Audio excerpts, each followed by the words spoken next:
Hey everybody, how you doing? Gary Glass here once again. We've finished up Napoleon Hill's The 12 Miracles of Life. It's one of the books in his Science of Success series.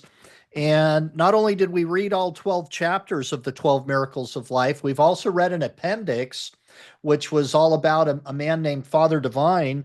And now we've got a little bit of at the end, we've got about the author, where there's a few pages about both Napoleon Hill and the man who edited this book was Don Green, who's the CEO of the Napoleon Hill Foundation, which is a great organization, and all kinds of great materials are available from that organization, as well as the Napoleon Institute, Hill Institute, which I'm a part of. So if you want any more information on Napoleon Hill or how to improve your way in life, just reach out, and happy to help. Just absolutely thrilled to. So let's read about Napoleon Hill first a little bit here. This is kind of fun. Napoleon Hill was born in a log cabin on the Pound River in Wise County, Virginia, on October 26, 1883. Napoleon was the firstborn child of Sarah and James Hill. Napoleon Hill was born at a time, back late 1883, when one and two room log cabins were typical dwellings, you know, no indoor plumbing, no electricity, and life in general was primitive when compared to today's standards. The examples I just gave there. Life expectancies were short. Infant mortality was high, and many rural Virginians suffered from chronic health problems. And an awful lot of those guys in the Appalachian Mountains, they'd be doing things like going under the deep into the earth, mining for coal and such. And I think he'll probably talk about that for a little bit. At the time of Hill's birth, elementary schools were open only about 4 months out of the year, and attendance was not required. James Monroe Hill, Napoleon's father, was the son of James Madison Hill, an English born printer who immigrated to America in the 1840s with two brothers and settled in the Black Mountain area on the Kentucky Virginia border. So, this Pound, Virginia is just a little bit north of Tennessee and Kentucky. By the age of 17, James had married Sarah Sylvania Blair and built a cabin in a remote area. James made a press and began publication of Zephyr, Wise County's first newspaper. The Zephyr contained personals, local news, weather, and a brief editorial. The newspaper was delivered by horseback to about 100 subscribers in the area. So up there in the Appalachian Mountains, just by horseback. I wonder if they had newspaper boy bags like we did when I was a kid, just going over the horse. Let's see, it continues. James and Sarah Hill named their first son Oliver Napoleon. Oliver was later dropped from Napoleon's name. Napoleon's earliest years marked him for anything but success. He was a wild, perhaps hyperactive, I don't know, maybe ADD or ADHD or whatever they call it now, child known to neighbors and family members mainly for the mischief he caused. By Hill's own account, his parents started him in school at age 4, quote, mainly to get me off their hands while they worked in the fields, unquote. Little is known of Sarah Hill prior to her death, except that she had borne Napoleon and his brother Vivian. Napoleon was the young age of 9 when he lost his mother. At 9, Napoleon considered himself the toughest boy in the county and was a serious disciplinary problem for his father. Napoleon's penchant for pranks and mischief took on a more foreboding direction following the death of his mother. In the mountain region, where it was common for young boys to hunt with rifles, Napoleon began carrying a six-shooter he inherited from an uncle. Napoleon imagined himself to be Jesse James, not the best hero to select to worship at any age, especially as an unsettled 9-year-old. One year after the death of Sarah Hill, James married Martha Ramey Banner, the widow of a school principal and daughter of a Coburn, Virginia physician. Martha Hill was a well-educated and a dynamic woman, and she had announced that she intended to change the mental, spiritual, and financial status of the entire family.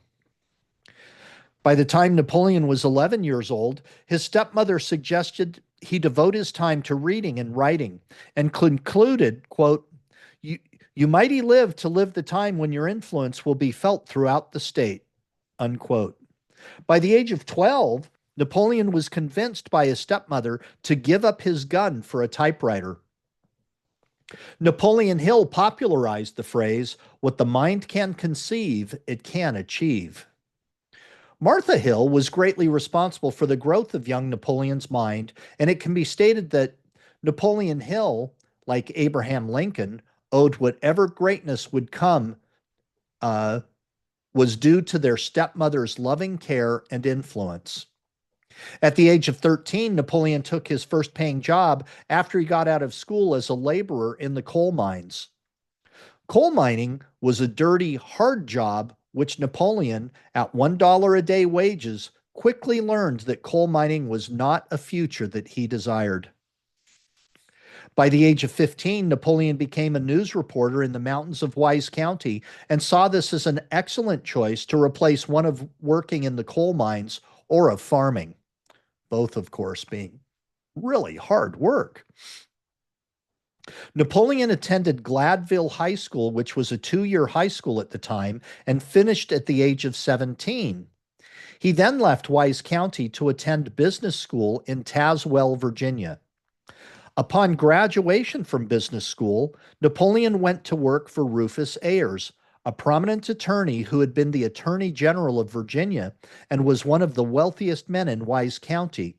That happened in 1901, and there's a whole nother story in another book about that. Ayers was involved in coal mining, the lumber business, and banking. He built a mansion in Big Stone Gap that today houses the Southwest Museum. Working for Attorney General Ayers, Napoleon was a fast success and fit in the business world at a quick pace. In less than 6 months, Napoleon was promoted to chief clerk of a coal mine in Richlands, Virginia. While working for Rufus Ayers, Napoleon had been encouraged by Mr. Ayers to study law, which had a great appeal for Napoleon. Napoleon, along with his brother Vivian, attended Georgetown Law School in Washington, D.C., and while attending school went to work for Robert L. Taylor, a former governor, who published Bob Taylor's magazine. While working for Bob Taylor, Napoleon agreed to begin working on interviewing successful business people. At the age of 25, he found himself at the mansion of Andrew Carnegie, and it was that interview that defined the balance of Napoleon's life. Andrew Carnegie challenged young Napoleon to develop a philosophy of success by interviewing successful people and to learn from them. He inspired Napoleon to write it down for others to follow. During Napoleon's study of success, which lasted over 20 years, he interviewed most of the highly successful individuals in the United States, both in business and government. He later became an advisor to both Presidents Franklin Roosevelt and Woodrow Wilson. In 1937, Napoleon wrote Think and Grow Rich, which is sold in excess of now 200 million copies in multiple languages and multiple formats. Napoleon has also had other successful books, all of which have made millionaires of more people than one can imagine, with a philosophy that is still followed today by many of the world's most successful people, and whose influence is felt all over the world. Before Napoleon's death in November of 1970, the Napoleon Hill Foundation was established, that being in 1962 as a nonprofit charitable education institution dedicated to making the world a better place to live. And if you'd like any more information on that, I'd be happy to help you learn that. We've got one more page, and it's not about Napoleon, but it's about the editor of this book, Don Green, who is the executive director of the Napoleon Hill Foundation and president of the foundation board at the University of Virginia Wise. He became CEO of Black Diamond Savings Bank at 41 and studied under personal development master W. Clement Stone. He travels extensively, lecturing worldwide for the foundation. Most recently, Mr. Green was featured in the United Nations Forum on the importance of entrepreneurship within the national economy.